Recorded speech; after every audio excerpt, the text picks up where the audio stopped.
We created a really awesome video on the Tombstone Thunderbird. Remember Yeah, I that? remember that. That was good. At the end, we put this little bumper.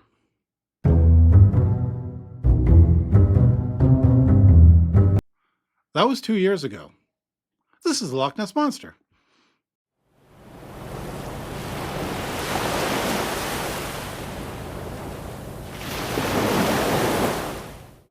Affectionately known as Nessie, a creature that's been spotted for nearly 1,500 years, captured imaginations for decades, and maybe, just maybe, is still lurking below the surface. First, a little geography. Loch Ness is 23 miles long and over 700 feet deep, and it is located in the Scottish Highlands.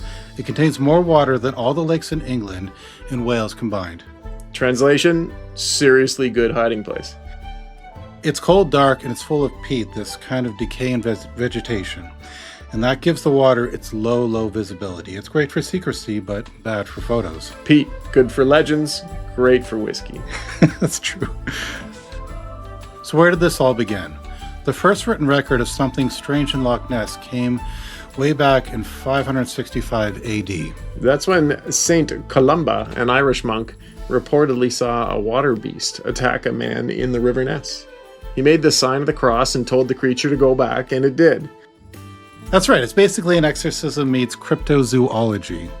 That account might be more religious parable than field report, but it does set the stage for centuries of belief in something living in those waters.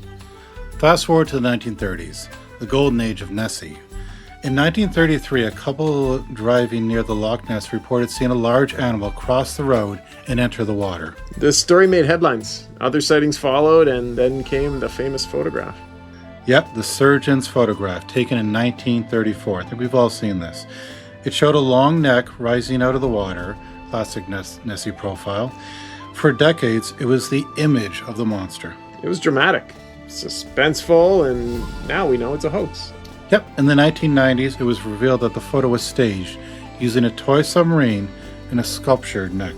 But even after that revelation, people don't stop believing. Don't stop. Because by then, Nessie was bigger than the evidence. She was folklore. And people still reported seeing something. Long humps, snake-like heads, ripples with no clear cause. Sightings come in every few years, and not just from tourists. Some are from locals, fishermen, priests, and even scientists. In 2011, Sonar images showed something 20 feet long moving under a boat.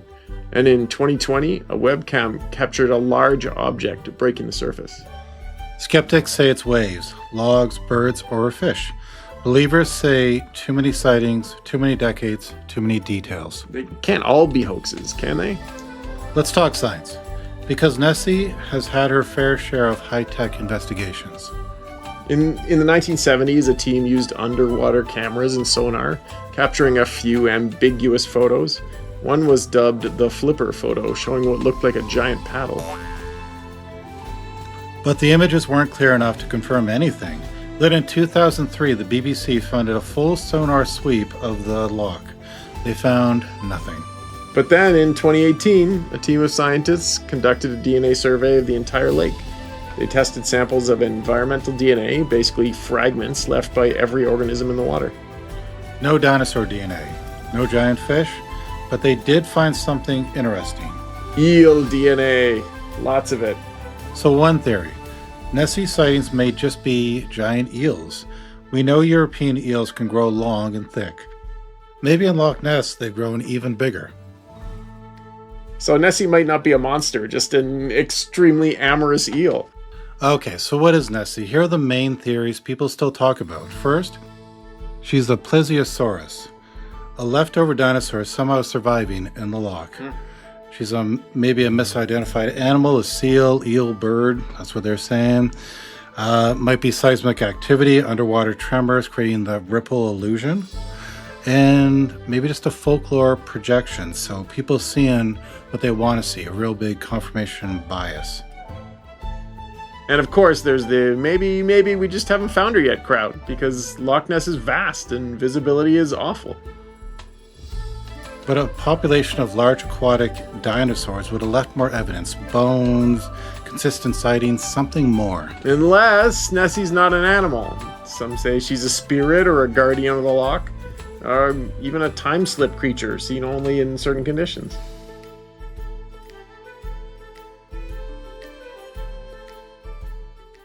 So what is Nessie? Is she a cryptid, a dinosaur, an eel, something?